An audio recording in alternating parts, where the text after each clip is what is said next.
Aleluias.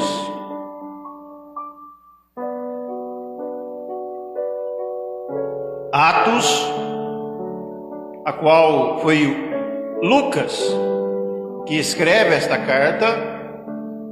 Lucas, o mesmo escritor do evangelho que traz também o seu nome. Lucas era um médico e ele também ele traz a história da igreja, nos primórdios da igreja.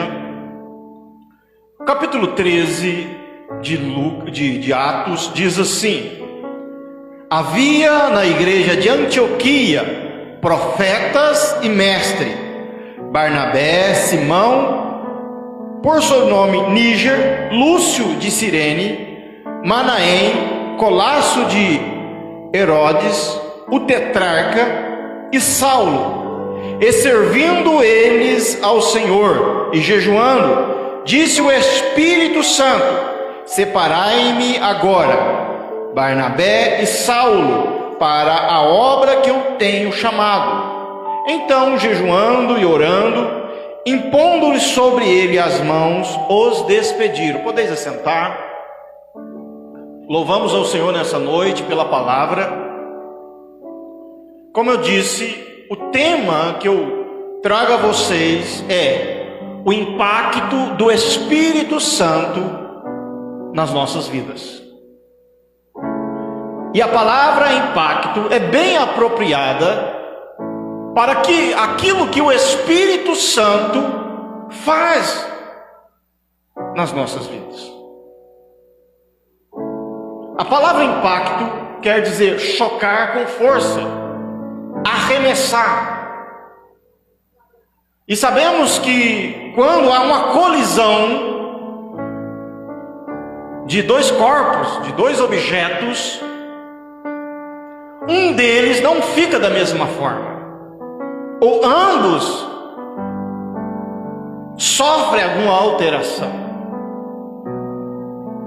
Nós vemos aqui o relato de quando Paulo, que ainda era chamado de Saulo, foi separado para o ministério. Nós começamos a ver a partir do primeiro versículo dizendo que na igreja de Antioquia havia profetas e mestres. Aqui relata dois dons ministeriais.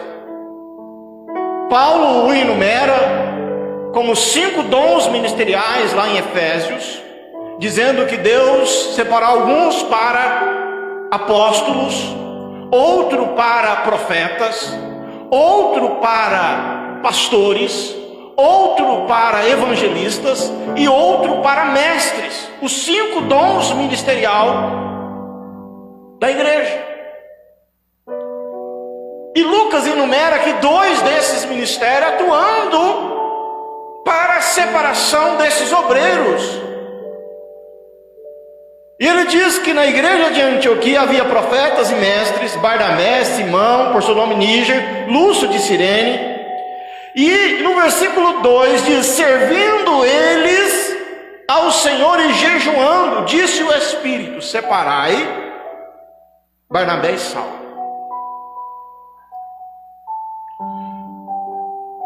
Saulo é este mesmo Saulo que no capítulo 9 de Atos Apóstolos tem um encontro com o Senhor. Já tinha decorrido mais de 10 anos na vida do apóstolo Paulo, que ainda não era apóstolo. Quando nós pesquisamos e vemos a biografia deste homem, ele é nascido na cidade de Tarsos, hoje parte ali da Turquia, numa região da Sicília. Era filho de judeu com judeu, da tribo de Benjamim, criado dentro do partido dos fariseus. aqueles que observavam a lei à risca, eram ortodoxos. Crescendo então naquela região da Sicília, ele teve contato ali com a cultura helênica.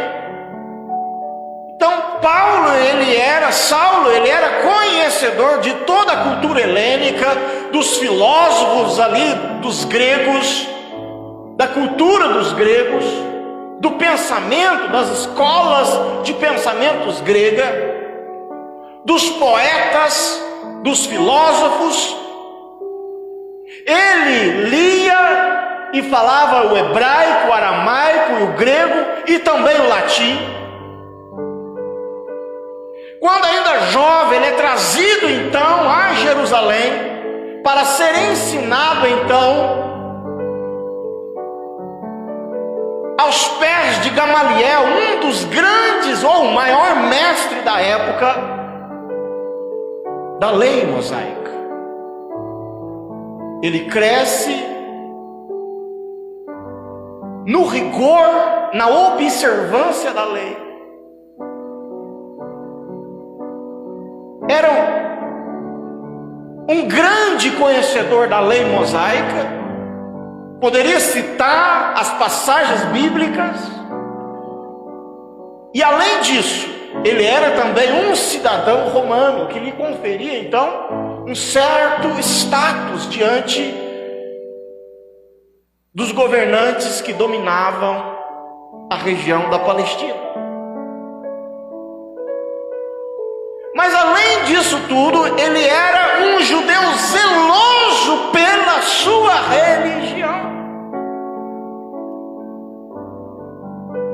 Então, quando a mensagem do Evangelho começa a atingir a todas as camadas da sociedade, desde os sacerdotes até os leigos da sociedade, as multidões começavam a se converter, começando ali em Atos 2, quando o Espírito Santo desce sobre os apóstolos, e eles não mais ficam escondidos em um cenáculo, mas eles saem para fora, e Pedro levanta a voz e prega um sermão àquele povo, aqueles que estavam ali por ocasião do dia da festa de Pentecoste. E nesse primeiro sermão, com o impacto do Espírito agora na vida de Simão, 3.000 pessoas se convertem a Cristo. E nós vamos ver repetidas vezes que o Espírito Santo atuando na vida dos crentes, esses crentes mesmo debaixo de perseguição, de provação, mesmo dizendo não falem de Jesus, eles anunciavam a Cristo e as multidões se convertiam.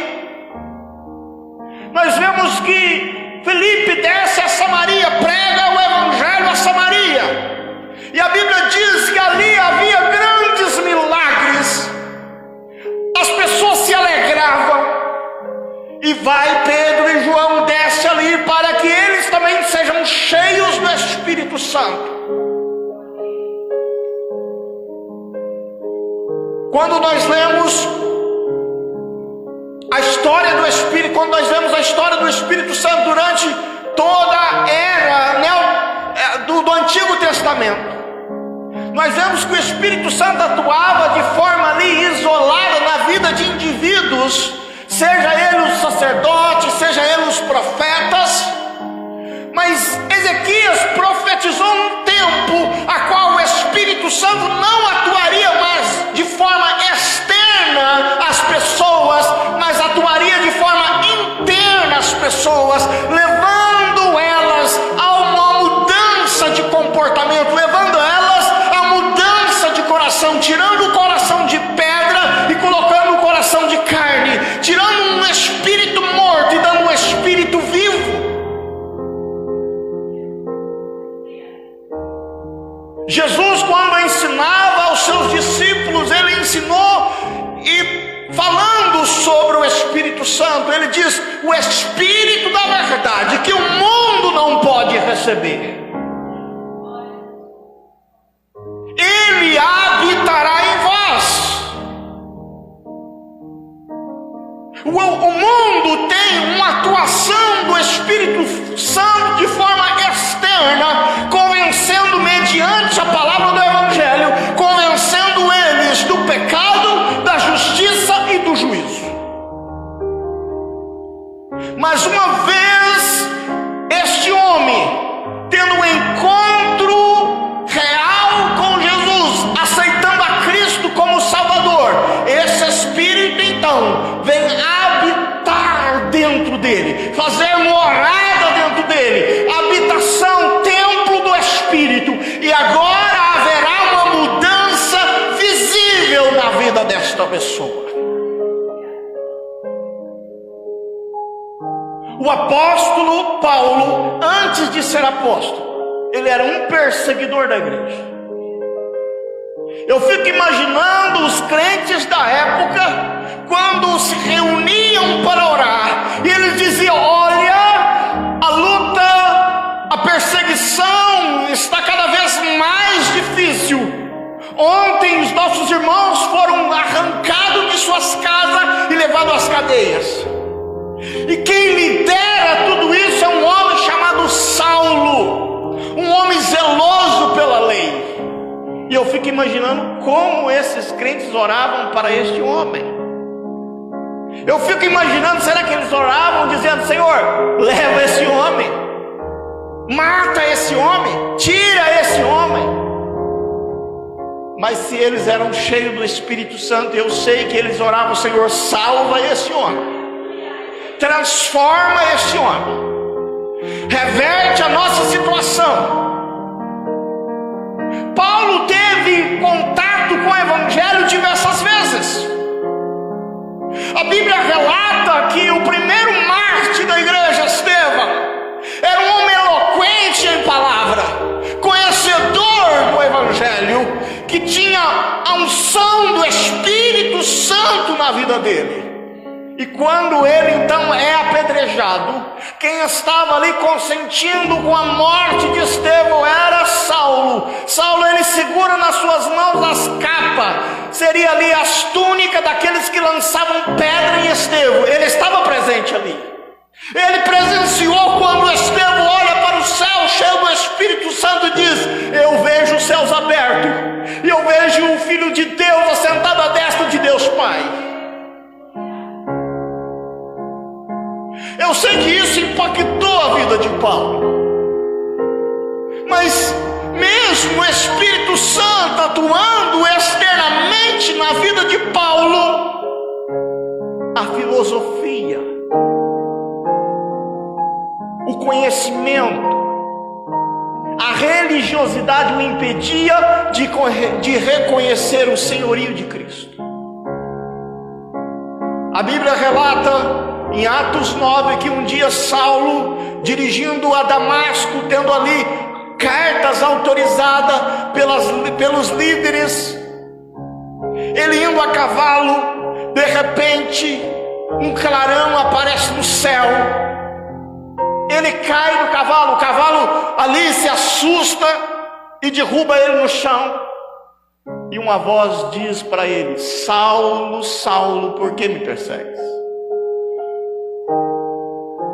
E imediatamente ele diz: quem és tu, Senhor? Ele diz: eu sou Jesus, quem tu persegues. Eu fico imaginando Saulo, que passa pela cabeça dele, dizendo: olha, eu pregava que Jesus era um falso Messias, eu pregava que os apóstolos seguiam um falso mestre, mas pessoalmente ele aparece para mim. E imediatamente ele diz: o que queres que eu faça? Irmãos, quando nós somos impactados pelo Espírito, nós não ficaremos da mesma maneira. A primeira coisa que o Espírito fará em nós é nos mover a trabalhar.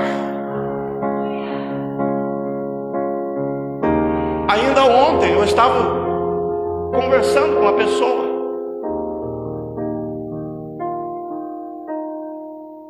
e nós estamos falando do tempo de angústia que estamos vivendo nesses dias.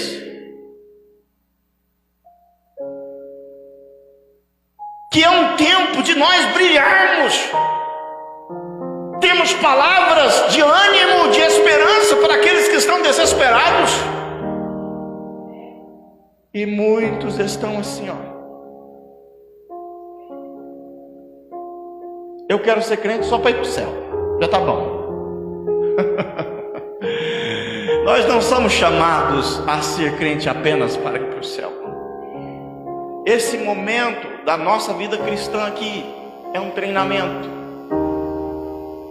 O reino de Deus não se resume nesta vida.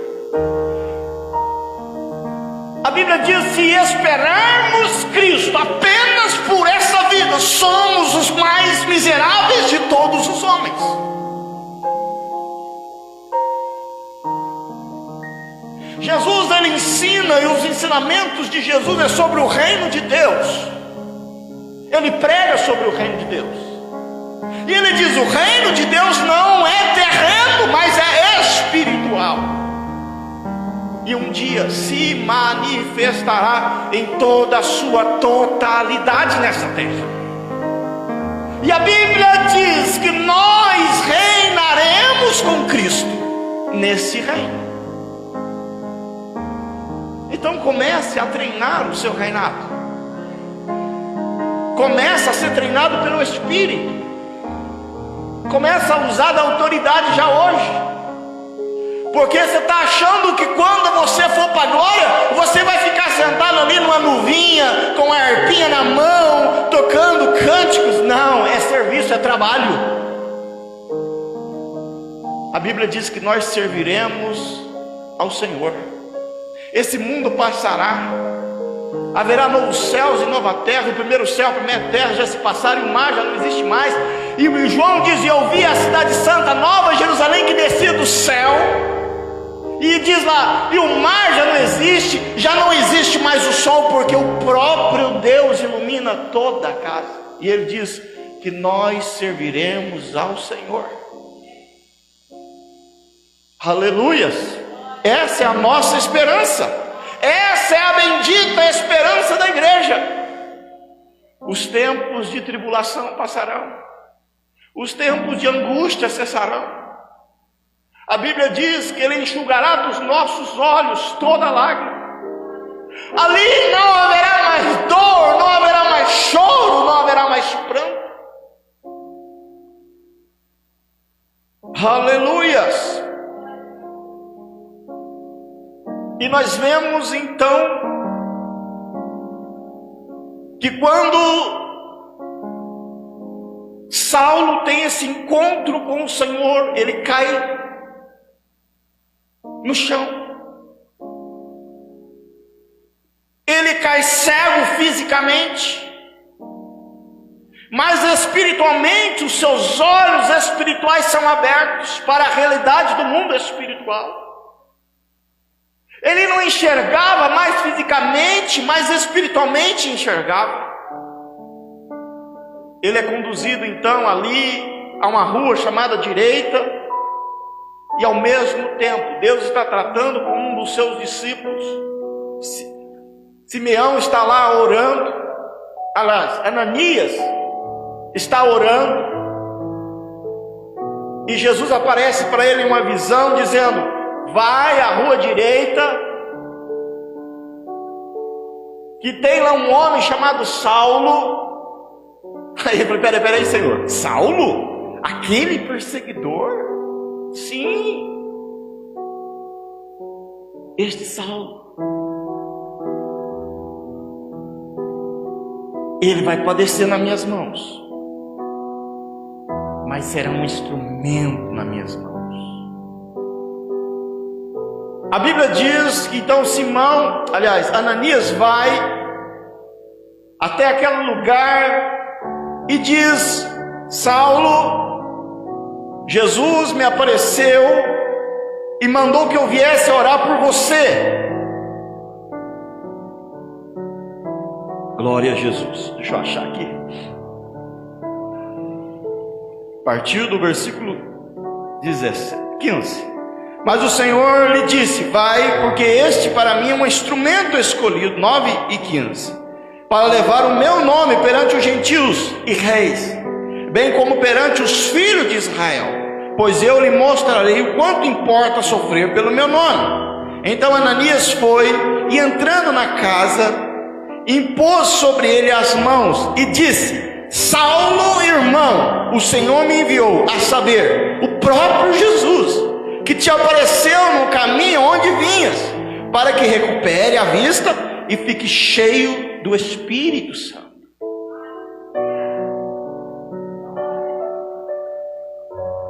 O Espírito Santo não é apenas para os líderes,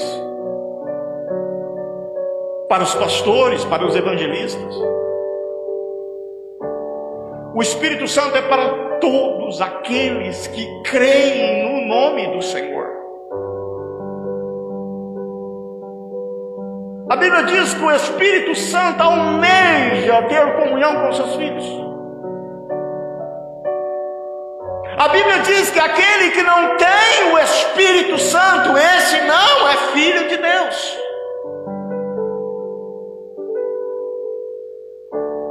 E a Bíblia diz então que Saulo, versículo 10, imediatamente lhe caíram dos olhos como umas escamas, e tornou a ver. A seguir levantou, foi batizado, e depois de ter alimentado, sentiu fortalecido.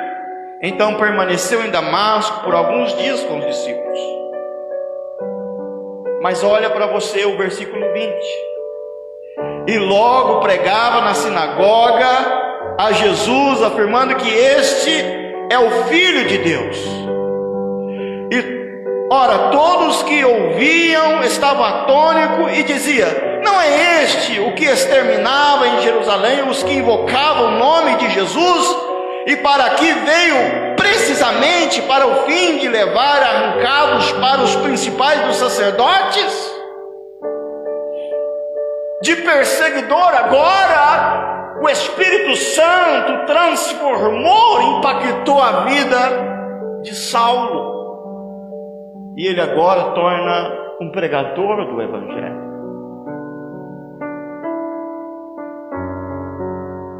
Como eu disse, o impacto do Espírito Santo nas nossas vidas nos transforma.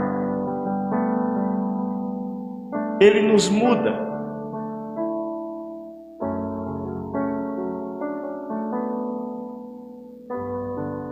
Paulo, a primeira coisa que Paulo fez foi ir anunciar dentro da sinagoga que Jesus era o Messias, que ele era o Filho de Deus. E as pessoas viam esta mudança na vida de Paulo, dizendo: ora, esse não era aquele que procurava exterminar os crentes e agora anuncia.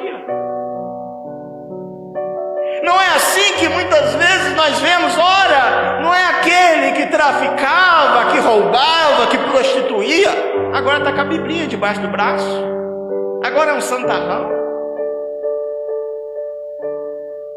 Jesus falando aos fariseus, aos escribas, ele diz que o são não precisa de médico, mas os doentes. Quem precisa de Jesus são os pecadores,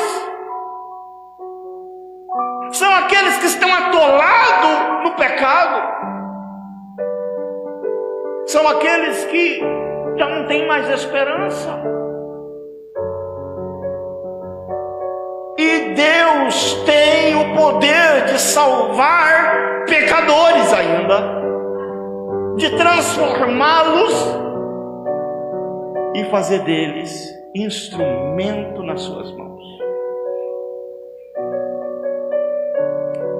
O interessante, no capítulo 13, o tempo tinha decorrido desde o capítulo 9. Paulo, então, ele, nesse primeiro momento, quando ele prega ali, ele é perseguido, ele tem que fugir, ele vai para a região da Arábia, fica 3 anos ali, sendo tratado pelo Senhor, Ele volta então para Tarsis, fica ali aproximadamente uns 8, 9 anos em Tarsis, aliás, 7, 8 anos em Tarsis. Ele abre algumas igrejas ali, mas esse período não é muito conhecido do ministério de Paulo. Então ele é chamado a Antioquia. E por um período de tempo ele serve ao Senhor em Antioquia. E a Bíblia não diz que ele é apóstolo ainda, que ele é pastor, que ele é bispo, mas a Bíblia diz que ele servia ao Senhor com jejuns e orações. Servir ao Senhor não é apenas pregar, não é apenas cantar. Servir ao Senhor não é apenas você ser um diácono, ser um cooperador. Ele servia ao Senhor com jejum e oração. Ele estava à disposição do Espírito. E a atuação do Espírito Santo nesta igreja diz: separai para mim Paulo e Barnabé para a obra que eu tenho chamado. Quando nós damos ouvidos ao Espírito Santo, a nossa vida é transformada. Mas tome muito cuidado, pois a Bíblia diz que há muitos que resistem ao Espírito. Talvez o Espírito Santo tenha trabalhado na sua vida já há algum tempo, te mostrando coisas que você tem que corrigir, coisas que você tem que abandonar, coisas que você tem que fazer, e você está resistindo ao Espírito Santo.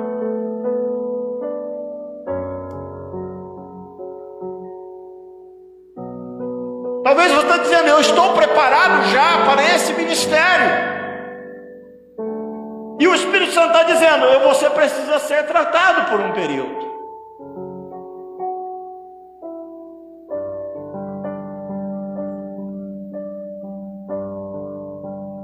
Nós vemos que quando então Paulo, Barnabé são separados para o ministério, toda aquela região do Império Romano foi impactado pelo Evangelho de Jesus, porque eles saíram debaixo da direção do Espírito, em comunhão com a igreja. A Bíblia diz: então jejuando e orando, impondo sobre ele as mãos, os despediram. Eles foram enviados, eles estavam sendo direcionados pelo Espírito. E nós vamos ver o quanto Paulo tinha intimidade com o Espírito Santo. É Paulo que ensina sobre os dons do Espírito, os 9 dons do Espírito. É ele que ensina sobre os frutos do Espírito. É ele que ensina sobre os dons ministeriais do Espírito. O Espírito Santo na nossa vida, ele nos transforma. Eu quero encerrar. Abra sua Bíblia aí em Romanos, que foi escrita pelo apóstolo Paulo. Aleluia. Oh glórias. Aleluia, Jesus. Romanos capítulo de número 8. Glória a Deus. Oh Espírito Santo, que nessa noite você possa ser impactado pelo Espírito, que Ele venha trazer entendimento, compreensão, abrir o teu entendimento para a palavra, convencer você de pecado, convencer você da justiça do Senhor, do juízo vindouro. Capítulo 8, a partir do versículo 12, que diz assim: assim, pois, irmãos, somos devedores não à carne, como se constrangido a viver segundo a carne. Porque se vivemos segundo a carne, caminhamos para a morte. Mas se pelo Espírito mortificardes os feitos do corpo, certamente vivereis. Pois se todos que são guiados pelo Espírito de Deus são filhos de Deus. porque não recebemos um espírito de escravidão para vivermos outra vez atemorizados, mas recebeste o espírito de adoção, baseado na qual clamamos: Abba, Pai. O próprio Espírito testifica com o nosso espírito que somos filhos de Deus. Ora, se somos filhos, também somos herdeiros, herdeiros de Deus e co-herdeiros com Cristo. E se com Ele sofremos, com Ele também seremos glorificados. Se você não tem o Espírito Santo, você não é um filho de Deus. E Ele dá testemunho dentro de nós, da nossa situação. Ele diz para você qual é a condição sua, lá no teu interior, no teu espírito. Para você que é salvo, Ele dá testemunho dizendo: você é um filho de Deus. E você pode dizer: papai. Que Abba Pai quer dizer papai. E Ele diz: nós não recebemos um chamado, uma vocação para vivermos atemorizados, amedrontados, mas receberemos um espírito de fortaleza. Que nós podemos então nessa noite ficarmos de pé diante dele e levantar a nossa voz dizendo: Abba Pai, Pai Santo, querido Pai, meu Pai. Aleluia. Vamos adorar o Senhor nessa noite. Depois eu quero orar com você.